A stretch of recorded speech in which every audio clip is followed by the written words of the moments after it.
basically, I just want to quickly talk about some of the effects of childhood sexual abuse, and then I want to talk about the patriarchal structure in my family line. So basically, I shared on here that my father had touched me when I was 10 years old inappropriately on my breast. And maybe I will share the actual incident, but that will require the knowledge that I'll have to just be able to block everything that comes my way if anything does. Um,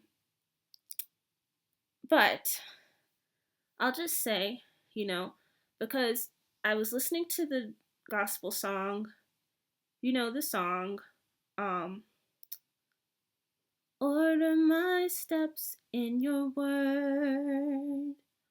Order my steps in your word. And then how does it also go? There's a part that goes like, Father, I pray, order my steps in your word. Please order my steps in your word. So I really have a lot of gospel songs in my Rolodex in my mind. This is actually the time period. So I used to pray. I would be using the bathroom, my 10-year-old self, and I would pray that God, please don't let me grow up. Please don't let me grow up.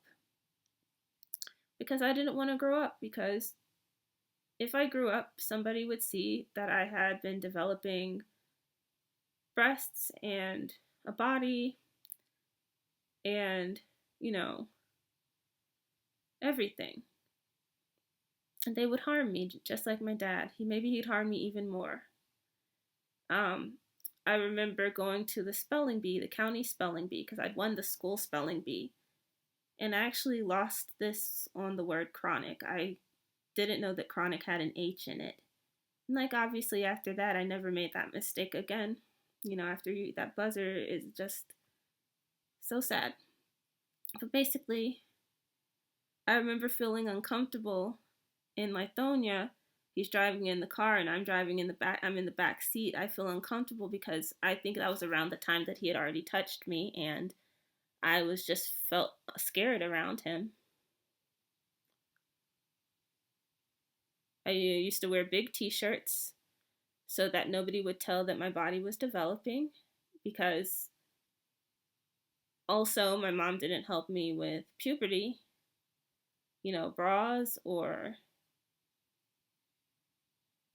anything. Anything. So that's also why the fashion show was really painful, because I had to also deal with the neglect that I faced from my mom that would also allow the abuse to be easier for to happen for somebody like for me, which also means that she wasn't protected either. I mean, these things don't exist in a vacuum. So this is the generational aspect I'm talking about. And so I don't think I have the breath to talk about more, but I also know that, people I told, they didn't support me for my father. They just kept talking to him. I told an uncle who is a professor of math also, actually, and doesn't know that I even have an acumen for math, thinks that I'm good at writing. Even more, but at this point, it's just an example of my family system is kind of mired in misogyny and patriarchy. And I only see it as I start to understand my place in it and understand that I can't really extract myself from this sort of slavery. And I know I shouldn't use that word in the sense of the fact that it's not accurate in that sense, but the fact that I